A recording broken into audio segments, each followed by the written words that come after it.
پچھلے ایپیسوڈ میں ہم نے بتایا تھا کہ صلاح الدین ایوبی نے حلب کا محاصرہ اٹھا لیا تھا۔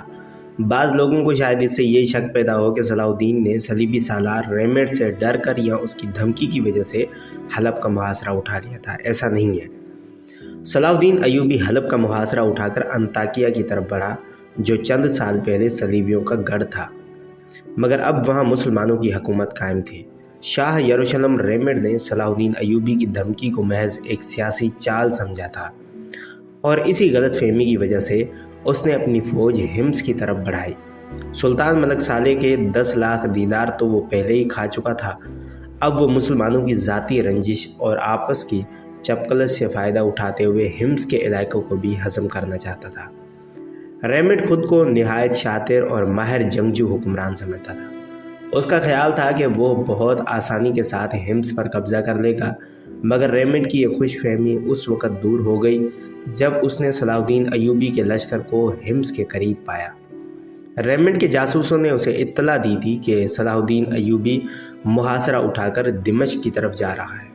صلیبی جاسوسوں کی یہ اطلاع درست تھی، کیونکہ انہوں نے اپنی آنکھوں سے صلاح الدین ایوبی کے لشکر کو دمشق کی طرف جاتے ہوئے دیکھا تھا، مگر والی مصر کی جنگی چال یہ تھی کہ وہ دمشق کی طرف جاتے جاتے ایک بہت لمبا چکر کاٹ کر انطاکیہ جا پہنچا، جہاں سے حمص بہت قریب تھا۔ اللہ نے صلاح الدین ایوبی کو بے پناہ فراست بخشی تھی۔ اسے پہلے سے اندازہ تھا کہ شاہ یروشلم کوئی شرارت ضرور کرے گا۔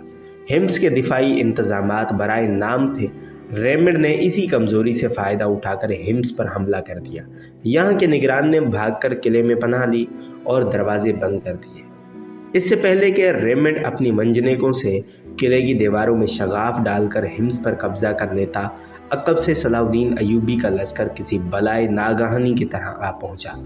ریمنڈ کے لاشعور میں بھی یہ بات نہیں تھی کہ صلاح الدین ایوبی ایسی خوفناک چال چلے گا کہ صلیبی لشکر کی جان پر بن جائے گی۔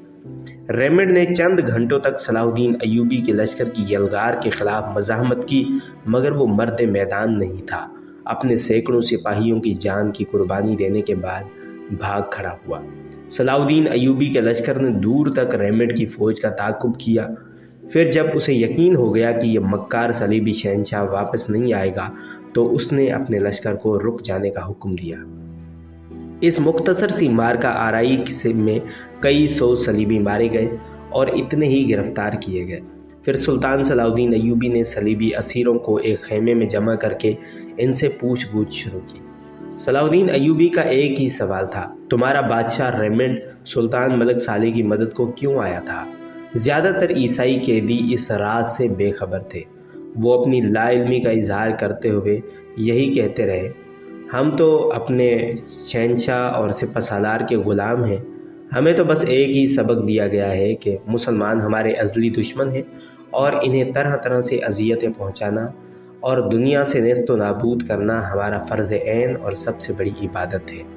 صلاح الدین ایوبی ایک ایک صلیبی قیدی کو الگ الگ بلا کر اس سے ایک ہی سوال پوچھتا رہا، مگر اسے اپنے مقصد میں صاف ناکامی نظر آ رہی تھی کہ ایک عیسائی سپاہی نے عجیب بات کہی: ہمارے بادشاہ نے سلطان ملک صالح کے اشارے پر جنگ شروع کی ہے۔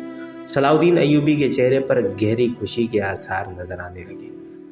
اس نے صلیبی قیدی کو مخاطب کرتے ہوئے کہا: اگر تم مجھے کھل کر سچ سچ ساری باتیں بتا دو تو میں تمہاری آزادی کا وعدہ کرتا ہوں۔ عیسائی قیدی نے ہاتھ جوڑتے ہوئے کہا: یہ اندر کی باتیں ہیں، بڑے لوگوں کے فیصلے ہیں، میں پورے وثوق سے تو نہیں بتا سکتا، مگر یروشلم میں یہ خبر عام ہے کہ شہنشاہ ریمنڈ نے آپ پر حملہ کرنے کے لیے سلطان ملک صالح سے بہت بڑی رقم لی ہے، اور عیسائی لشکر کے ایک ایک سپاہی کو بتا دیا گیا ہے کہ حلب کے مسلمان ان کے دوست ہیں۔ سلطان اس سازش کی تہہ تک پہنچ چکا تھا۔ حسب وعدہ اس نے صلیبی قیدی کو رہا کر دیا اور باقی اسیران جنگ کو اپنے ایک سالار کی نگرانی میں مصر بھیج دیا، اور ساتھ ہی یہ حکم بھی جاری کر دیا کہ مزید تازہ دم فوج فوری طور پر دمشق روانہ کر دی جائے۔ شاہ یروشلم نے حمص سے فرار ہوتے وقت اپنے معتبر ایلچی کو خط دے کر حلب روانہ کر دیا تھا۔ اس خط میں مختصراً تحریر تھا: یہ صلیبیوں کا جاہ و جلال تھا کہ میرے لشکر کی حرکت کرتے ہی صلاح الدین ایوبی حلب سے فرار ہو گیا۔ میں نے اس کے دل و دماغ پر اس قدر خوف طاری کر دیا ہے کہ وہ آئندہ ادھر کا رخ نہیں کرے گا۔ سلطان ملک صالح اور اس کے غدار عمرا نے ریمنڈ کے قاصد کی خوب خاطر مدارت کی۔ ابھی وہ عیسائی سفیر حلب کے محل میں مہمان خصوصی کے طور پر مقیم تھا کہ سلطان ملک صالح کے جاسوسوں نے انتہائی خوف زدہ لہجے میں اطلاع دی، صلاح الدین ایوبی کا لشکر دوبارہ حلب کی طرف بڑھ رہا ہے۔